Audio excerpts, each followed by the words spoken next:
ರಾಜ್ಯದಲ್ಲಿ 3 ಕ್ಷೇತ್ರದಲ್ಲಿ ವೋಟಿಂಗ್ ಕಾವು ರಂಗೇರಿದೆ. ಸರತಿ ಸಾಲಿನಲ್ಲಿ ನಿಂತು ಮತ ಚುನಾವಣೆಗೆ ಉತ್ಸುಕತೆಯನ್ನ ತೋರ್ತಾ ಇದ್ದಾರೆ ಜನ. ಹಾವೇರಿಯ ಶಿಗಾವಿ ಕ್ಷೇತ್ರದಲ್ಲಿ ಸುಸೂತ್ರವಾಗಿ ಮತದಾನ ನಡೀತಾ ಇದೆ.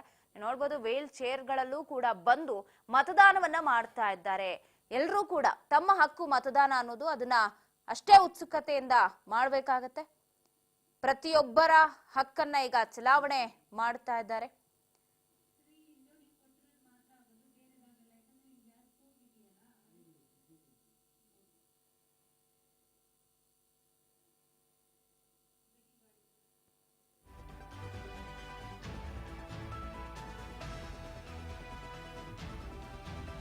ಮೂರು ಕ್ಷೇತ್ರಗಳಲ್ಲೂ ಕೂಡ ಚುನಾವಣಾ ರಂಗು ಹೆಚ್ಚಾಗಿದೆ. ಸರತಿ ಸಾಲಲ್ಲಿ ನಿಂತು ಮತ ಚಲಾವಣೆ ಮಾಡುತ್ತಿದ್ದಾರೆ. ಶಿಗ್ಗಾವಿ, ಸಂಡೂರು, ಚನ್ನಪಟ್ಟಣದಲ್ಲಿ ರಂಗೇರಿದೆ ಚುನಾವಣಾ ಕಾವು. ರಾಜ್ಯದಲ್ಲಿ ಇವತ್ತು ಬೈ ಎಲೆಕ್ಷನ್.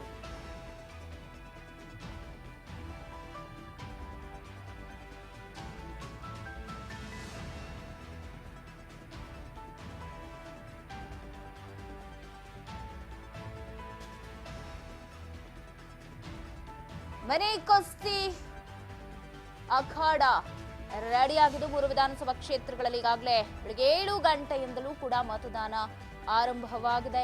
ಸಂಜೆ 6 ಗಂಟೆವರೆಗೂ ಮತದಾನ ನಡೆಯುತ್ತೆ. ಬೆಳಗ್ಗೆನೆ ಮತದಾರರು ಅಭ್ಯರ್ಥಿಗಳ ಭವಿಷ್ಯವನ್ನ ಬರೆಯೋಕೆ ಮತಗಟ್ಟೆಯತ್ತ ಬರ್ತಾ ಇದ್ದಾರೆ. ಚನ್ನಪಟ್ಟಣ, ಶಿಗ್ಗಾವಿ, ಸಂಡೂರು ವಿಧಾನಸಭಾ ಕ್ಷೇತ್ರಗಳಿಗೆ ನಡೀತಾ ಇರುವಂತಹ ಮತದಾನ. ಚನ್ನಪಟ್ಟಣದಲ್ಲೂ ಕೂಡ ಮತದಾನ ಆರಂಭವಾಗಿದೆ. ಮತದಾನ ಮಾಡೋದಕ್ಕೆ ಹಿರಿಯ ನಾಗರಿಕರು ಕೂಡ ಬೆಳಗ್ಗೆನೆ ಮತದಾನಕ್ಕೆ ಆಗಮಿಸ್ತಾ ಇದ್ದಾರೆ. ಹೊಂಗನೂರಿನ ಮತಗಟ್ಟೆ ಕೇಂದ್ರಕ್ಕೆ ಬಂದು ಮತದಾನವನ್ನ ಮತದಾರರು ಮಾಡ್ತಾ ಇದ್ದಾರೆ ಸರತಿ ಸಾಲಿನಲ್ಲಿ ನಿಂತು. ಚನ್ನಪಟ್ಟಣ ಮತಗಟ್ಟೆ 87-88ರಲ್ಲಿ ವಿಶೇಷ ಮತಗಟ್ಟೆ ಸ್ಥಾಪನೆ ಮಾಡಲಾಗಿದೆ. ಸಾಂಪ್ರದಾಯಿಕ ಬೊಂಬೆ ಮತಗಟ್ಟೆ ಕೂಡ ನಿರ್ಮಾಣ ಮಾಡಲಾಗಿದೆ. ರಾಘವೇಂದ್ರ ಸ್ವಾಮಿ ಮಠದ ರಸ್ತೆಯಲ್ಲಿರುವ ಈ ಮತಗಟ್ಟೆ ಈಗಾಗಲೇ ಪೊಲೀಸರು, ಚುನಾವಣಾ ಸಿಬ್ಬಂದಿಗಳು ಎಲ್ಲರೂ ಹಾಜರಾಗಿದ್ದು ಬೆಳಗ್ಗೆಯಿಂದ ಮತದಾನ ಆರಂಭವಾಗಿದೆ. ಮತದಾನ ಮಾಡೋದಕ್ಕೆ ಈಗಾಗಲೇ ನಾನು ಹೇಳ್ದಂಗೆ ಕಿರಿಯರು ಕೂಡ ಬರ್ತಿದ್ದು, ಹೊಸ ಮತದಾರರು ಕೂಡ ಇಲ್ಲಿ ಬಂದಿದ್ದಾರೆ. ಇನ್ನು ಹಾವೇರಿಯ ಶಿಗ್ಗಾವಿಯಲ್ಲಿ ಯಾವ ತರ ಮತದಾನ ನಡೀತಾ ಇದೆ ಅಂದ್ರೆ, ಹಾವೇರಿ ಜಿಲ್ಲೆಯ ಶಿಗ್ಗಾವಿಯ ಮತಗಟ್ಟೆಗೆ ಹಾಲು ಮತ ಸಮಾಜದ ಪೂಜೆ ನಡೆದಿತ್ತು. ಒಬ್ರು, ಅವರ ಹೆಸರು ತಿರುಕಪ್ಪ ಚಾಕಾಪೂರ್ ಅಂತ. ಅವರು ಮತಗಟ್ಟೆ 99ರಲ್ಲಿ ಪೂಜೆಯನ್ನ ಸಲ್ಲಿಸಿದ್ರು. ಆ ಬಳಿಕ ಕಾಂಗ್ರೆಸ್ ಅಭ್ಯರ್ಥಿ ಯಾಸೀರ್ ಪಠಾಣ್ ಮತದಾನ ಮಾಡಿದ್ದಾರೆ. ತಿರುಕಪ್ಪ ಕಂಬಳಿಯನ್ನ ಹೊತ್ಕೊಂಡು ಅಲ್ಲಿ ಪೂಜೆಯನ್ನ ಮಾಡಿದ್ರು. ಅದನ್ನ ನಾವು ನಿಮಗೆ ತೋರಿಸಿದ್ವಿ. ಸವಣೂರು ಪಟ್ಟಣದ 78 ವರ್ಷದ ಮಹಾಂತ ಸ್ವಾಮಿ ಕಲ್ಮಠ ಸ್ವಾಮೀಜಿ ಆಟದಲ್ಲಿ ಮತಗಟ್ಟೆ 138ಕ್ಕೆ ಬಂದು ಮತದಾನವನ್ನ ಮಾಡಿದ್ರು. ಸವಣೂರಿನ ಎಪಿಎಂಸಿಯ 138ನೇ ಮತಗಟ್ಟೆಯಲ್ಲಿ ಮತದಾನ ಕೂಡ ಆರಂಭವಾಗಿದ್ದು ಚಲಾಯಿಸ್ತಾ ಇದ್ದಾರೆ ಮತದಾರರು. ಉತ್ಸಾಹದಿಂದ ಬಂದು ಸರತಿ ಸಾಲಲ್ಲಿ ನಿಂತು ಮತ ಹಾಕ್ತಾ ಇದ್ದಾರೆ. ಇನ್ನು ಸಂಡೂರಿನಲ್ಲಿ ಯಾವ ತರ ಇದೆ? ಸಂಡೂರಿನಲ್ಲಿ ತೋರಣಗಲ್ಲಿನಲ್ಲಿ ಮತದಾನ ಪ್ರಕ್ರಿಯೆ ಈಗಾಗಲೇ ಆರಂಭವಾಗಿದೆ. ಜನತಾ ಕಾಲೋನಿಯ ಬೂತ್ ನಂಬರ್ 119 ಅಲ್ಲಿ ವೃದ್ಧೆ ಮತದಾನವನ್ನ ಮಾಡಿದ್ದಾರೆ. ತೋರಣಗಲ್ಲಿನ ಶರಣಮ್ಮ ಎಂಬ ಕಣ್ಣು ಕಾಣದ ವೃದ್ಧೆ ಚುನಾವಣೆ ಭದ್ರತಾ ಸಿಬ್ಬಂದಿ ಮತದಾನ ಕೇಂದ್ರಕ್ಕೆ ವೀಲ್ ಚೇರ್ನಲ್ಲಿ ಕರೆದುಕೊಂಡು ಬಂದು ಮತದಾನವನ್ನ ಮಾಡಿಸಲಾಗಿದೆ. ಮತದಾನಕ್ಕೆ ಬಂದ ಈ ಅಜ್ಜಿ ಮಾಧ್ಯಮಗಳ ಜೊತೆಗೂ ಕೂಡ ಮಾತನಾಡಿದ್ರು. ನನಗೆ 30 ವರ್ಷ ಇದ್ದಾಗಲೇ ಕಣ್ಣು ಹೋಯ್ತು. 50 ವರ್ಷದಿಂದಲೂ ಮತಗಟ್ಟೆಗೆ ಬಂದು ನಾನು ಮತದಾನ ಮಾಡ್ತಿದ್ದೀನಿ. ಎಲ್ಲರೂ ತಪ್ಪದೆ ಮತದಾನ ಮಾಡಿ ಅಂತ ಹೇಳಿ 70 ವರ್ಷದ ಅಜ್ಜಿ ಶರಣಮ್ಮ ಕಳಕಳಿಯನ್ನ ವ್ಯಕ್ತಪಡಿಸಿದ್ರು. ಈ ರೀತಿ ರಾಜ್ಯದ 3 ಕ್ಷೇತ್ರಗಳ ಉಪಚುನಾವಣೆ ರಂಗೇರ್ತಾ ಇದೆ. ಶಿಗ್ಗಾವಿ, ಸಂಡೂರು,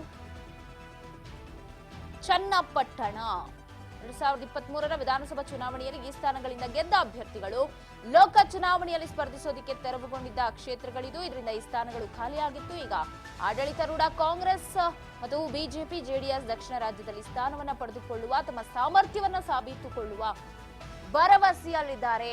ನೀವು ನೋಡ್ತಾ ಇರ್ಬೋದು, ವೀಲ್ ಚೇರ್ನಲ್ಲೆಲ್ಲ ಬಂದು ಮತವನ್ನ ಹಾಕ್ತಾ ಇದ್ದಾರೆ. ಅಂದ್ರೆ ಅಷ್ಟು ಉತ್ಸಾಹವನ್ನ ತೋರಿಸ್ತಾ ಇದ್ದಾರೆ ಅಂತಾನೆ ಹೇಳ್ಬೋದು. ಬೆಳಗ್ಗೆ 7 ಗಂಟೆಯಿಂದಲೂ ಕೂಡ ಮತದಾನ ನಡೀತಾ ಇದೆ. ಕೇವಲ ಕರ್ನಾಟಕ ಮಾತ್ರ ಅಲ್ಲ, ಜಾರ್ಖಂಡ್ ಅಲ್ಲೂ ಕೂಡ ಮತದಾನ ನಡೀತಾ ಇದೆ ಬೈ ಎಲೆಕ್ಷನ್. ಚನ್ನಪಟ್ಟಣ, ಶಿಗ್ಗಾವಿ, ಸಂಡೂರಿನಲ್ಲಿ ಸುಮಾರು 770 ಮತಗಟ್ಟೆಗಳಲ್ಲಿ 7 ಲಕ್ಷಕ್ಕೂ ಹೆಚ್ಚು ಮತದಾರರು ಮತದಾನವನ್ನ ಮಾಡ್ತಾ ಇದ್ದಾರೆ. ಇಲ್ಲಿ ಒಟ್ಟು ಉಪಚುನಾವಣೆಯಲ್ಲಿ 45 ಅಭ್ಯರ್ಥಿಗಳ ಭವಿಷ್ಯ ಇದೆ. ಚುನಾವಣಾ ಕಣದಲ್ಲಿ ಸ್ಪರ್ಧಿಗಳು, ಅವರ ಕ್ಷೇತ್ರಗಳು ಯಾವ್ಯಾವ ರೀತಿ ಇದೆ ಅಂತ ನೋಡೋದಾದ್ರೆ, ಇಲ್ಲಿ ಚನ್ನಪಟ್ಟಣದಲ್ಲಿ ವಿಧಾನಸಭಾ ಕ್ಷೇತ್ರದಲ್ಲಿ ರಾಜ್ಯದಲ್ಲಿ ಒಂದು ಹೈ ವೋಲ್ಟೇಜ್ ಕ್ಷೇತ್ರವಾಗಿ ಅದು ಗುರುತಿಸಿಕೊಂಡಿದೆ. ಮಾಜಿ ಮುಖ್ಯಮಂತ್ರಿ ಹಾಲಿ ಕೇಂದ್ರ ಸಚಿವ ಎಚ್ ಡಿ ಕುಮಾರಸ್ವಾಮಿ ಅವರಿಂದ ತೆರವಾದ ಕ್ಷೇತ್ರ ಇದು. ದಳಪತಿಗಳ 3ನೇ ತಲೆಮಾರಿನ ಕುಡಿ ಜೆಡಿಎಸ್ ನಾಯಕ ಎಚ್ ಡಿ ಕುಮಾರಸ್ವಾಮಿ ಅವರ ಪುತ್ರ ನಿಖಿಲ್ ಅವರನ್ನ ಎನ್ಡಿಎ ಪಕ್ಷದಿಂದ ಕಣಕ್ಕಿಳಿಯಲಾಗಿದ್ದು, ಈ ಬಾರಿ 5 ಬಾರಿ ಶಾಸಕರಾಗಿರುವ ಕಾಂಗ್ರೆಸ್ ಅಭ್ಯರ್ಥಿ ಸಿಪಿ ಯೋಗೇಶ್ವರ್ ವಿರುದ್ಧ ನಿಖಿಲ್ ಸ್ಪರ್ಧೆ ಮಾಡ್ತಿದ್ದು, ರಾಜಕೀಯವಾಗಿ ಪ್ರಮುಖ ಪ್ರದೇಶ ಆಗಿರುವುದು ಹಳೆ ಮೈಸೂರು ಪ್ರದೇಶದಲ್ಲಿ ತಮ್ಮ ಭದ್ರತೆಯನ್ನ ಕಾಪಾಡಿಕೊಳ್ಳುವ ನಿರೀಕ್ಷೆಯಲ್ಲಿ ಬಿಜೆಪಿ, ಜೆಡಿಎಸ್, ಕಾಂಗ್ರೆಸ್ 3 ಪಕ್ಷಗಳು ಕೂಡ ಈ ಸ್ಥಾನ ಗೆಲ್ಲುವ ಗುರಿಯನ್ನ ಹೊಂದಿದೆ. ಈ ಹಿಂದೆ ಹಲವು ಚುನಾವಣೆಯಲ್ಲಿ ಸೋತಿದ ನಿಖಿಲ್ ಮಾಜಿ ಮುಖ್ಯಮಂತ್ರಿ ಕುಮಾರಸ್ವಾಮಿ, ಬಿಎಸ್ ಯಡಿಯೂರಪ್ಪ ಅವರೊಂದಿಗೆ ವ್ಯಾಪಕವಾದ ಪ್ರಚಾರ ಮಾಡಿದ್ರು. ಇದೇ ವೇಳೆ ಬಿಜೆಪಿ, ಕಾಂಗ್ರೆಸ್ ಪಕ್ಷಕ್ಕೆ ಸೇರ್ಪಡೆಯಾಗಿರುವ ಸಿಪಿ ಯೋಗೇಶ್ವರ್ ಕೂಡ 6ನೇ ಬಾರಿ ಶಾಸಕರಾಗುವ ನಿರೀಕ್ಷೆಯಲ್ಲಿದ್ದಾರೆ. ಇದು ಚನ್ನಪಟ್ಟಣದ ಕ್ಷೇತ್ರ. ಇನ್ನು ಶಿಗ್ಗಾವಿ ಕ್ಷೇತ್ರ ಬಿಜೆಪಿಯ ಭದ್ರಕೋಟೆಯಾಗಿದೆ. ಶಿಗ್ಗಾವಿ ಇಂದು ಮತದಾನ ನಡೆಯುತ್ತೆ. ಕರ್ನಾಟಕದ ಮಾಜಿ ಸಿಎಂ ಹಾಗೆ ಬಿಜೆಪಿಯ ಹಿರಿಯ ಮುಖಂಡ ಬಸವರಾಜ ಬೊಮ್ಮಾಯಿ ಲೋಕ ಚುನಾವಣೆಯಲ್ಲಿ ಸ್ಪರ್ಧಿಸೋದಕ್ಕೆ ಈ ಸ್ಥಾನವನ್ನ ತೆರವು ಮಾಡಿದ್ದಾರೆ. ಇನ್ನು ಬೊಮ್ಮಾಯಿ ಅವರ ಪುತ್ರ ಭರತ್ ಬೊಮ್ಮಾಯಿ ಬಿಜೆಪಿಯಿಂದ ಟಿಕೆಟ್ ಅನ್ನ ಪಡೆದುಕೊಂಡಿದ್ದಾರೆ. ಸೊ ಅವರು ಪ್ರಥಮ ಬಾರಿಗೆ ಅದೃಷ್ಟ ಪರೀಕ್ಷೆಗಿಳಿದಿದ್ದಾರೆ. ಇತ್ತ ಅನ್ನಪೂರ್ಣ ತುಕಾರಾಮ್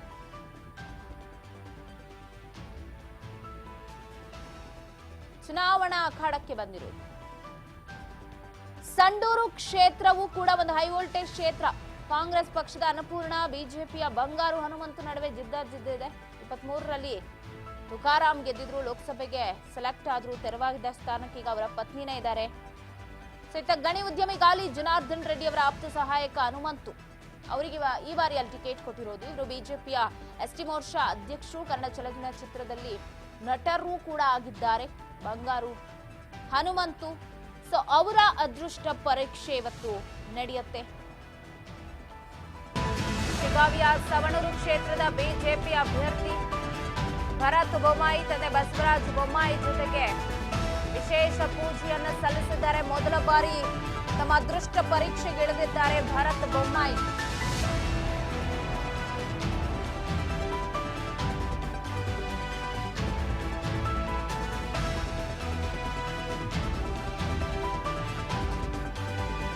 ಅಶೋಕ್ ನಗರದ ಮಾರುತಿ ದೇವಸ್ಥಾನಕ್ಕೆ ತೆರಳಿ ತಂದೆಯ ಜೊತೆಗೆ ಪೂಜೆಯನ್ನ ಸಲ್ಲಿಸಿದ್ದಾರೆ. ಪ್ರಥಮ ಬಾರಿಗೆ ಭರತ್ ಬೊಮ್ಮಾಯಿ ಅದೃಷ್ಟ ಪರೀಕ್ಷೆಗಿಳಿದಿರುವುದು. ತಂದೆಯಂತೆ ಮಗನ ಕೈ ಹಿಡಿತಾರ ಅಲ್ಲಿನ ಜನ ದೃಶ್ಯದಲ್ಲಿ ಗಮನಿಸ್ತಾ ಇದ್ದೀರಾ. ಅಲ್ಲಿ ಬಸವರಾಜ ಬೊಮ್ಮಾಯಿ ಅವರು ಕೂಡ ಇದ್ದಾರೆ, ಭರತ್ ಬೊಮ್ಮಾಯಿ ಅವರು ಕೂಡ ಬಂದಿದ್ದಾರೆ. ಮಾರುತಿ ದೇವಸ್ಥಾನಕ್ಕೆ ಹೋಗಿ ತೆರಳಿ ಅಲ್ಲಿ ವಿಶೇಷ ಪೂಜೆಯನ್ನ ಸಲ್ಲಿಸುವ ಮುಖಾಂತರವಾಗಿ ಮೊರೆ ಹೋಗಿದ್ದಾರೆ. ದೇವರ ಮೊರೆ. ಚುನಾವಣೆಗೂ ಮುನ್ನ ಮತದಾನ ಮಾಡಬೇಕು, ಅದಕ್ಕೂ ಮುನ್ನ ಹೋಗಿ ದೇವಸ್ಥಾನದಲ್ಲಿ ಪ್ರಾರ್ಥನೆ, ವಿಶೇಷ ಪೂಜೆಯನ್ನ ಸಲ್ಲಿಸಿದ್ದಾರೆ ಭರತ್ ಬೊಮ್ಮಾಯಿ. ಕ್ಷೇತ್ರದಲ್ಲಿ ಈಗ ಟೆಂಪಲ್ ರನ್ ನಡೀತಾ ಇದೆ ತಂದೆ ಮಗನಿಂದ. ಮತದಾನ ಬೆಳಗ್ಗೆಯಿಂದಲೂ ಆರಂಭವಾಗಿದೆ ಶಿಗ್ಗಾವಿ.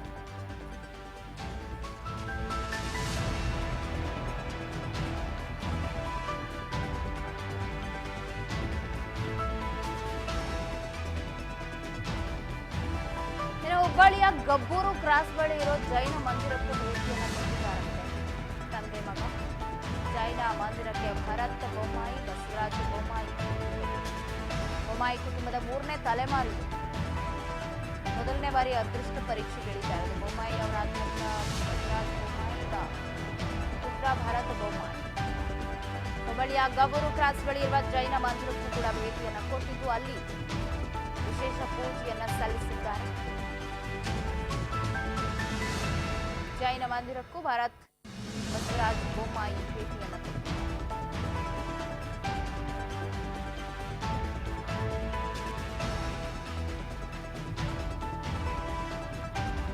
ಬಿಜೆಪಿ ಅಭ್ಯರ್ಥಿ ಭರತ್ ಬೊಮ್ಮಾಯಿ ಟೆಂಪಲ್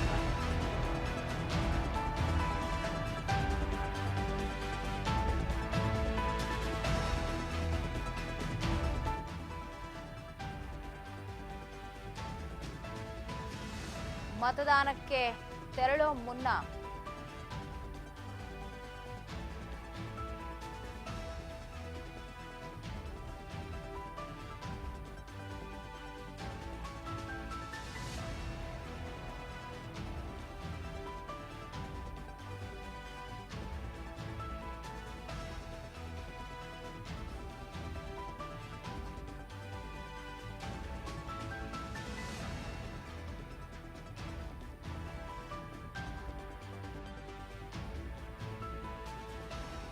ದೃಶ್ಯದಲ್ಲಿ ಗಮನಿಸಬಹುದು ಬೊಮ್ಮಾಯಿ ಅವರು ಪುತ್ರನ ಜೊತೆಗೆ ದೇವಸ್ಥಾನಕ್ಕೆ ತೆರಳಿರುವುದು. ಶಿಗಾವಿ ಸರಳೂರು ಹಾಗೆ ಗಬ್ಬೂರು ಎರಡೂ ಭಾಗದಲ್ಲೂ ಕೂಡ ತೆರಳಿದ್ದಾರೆ. ಒಂದು ಮಾರುತಿ ಮಂದಿರ, ಒಂದು ಜೈನ ಮಂದಿರಕ್ಕೆ ತೆರಳಿ ದೇವರ ಆಶೀರ್ವಾದವನ್ನ ಪಡೆದುಕೊಂಡಿದ್ದಾರೆ ಭರತ್ ಬೊಮ್ಮಾಯಿ.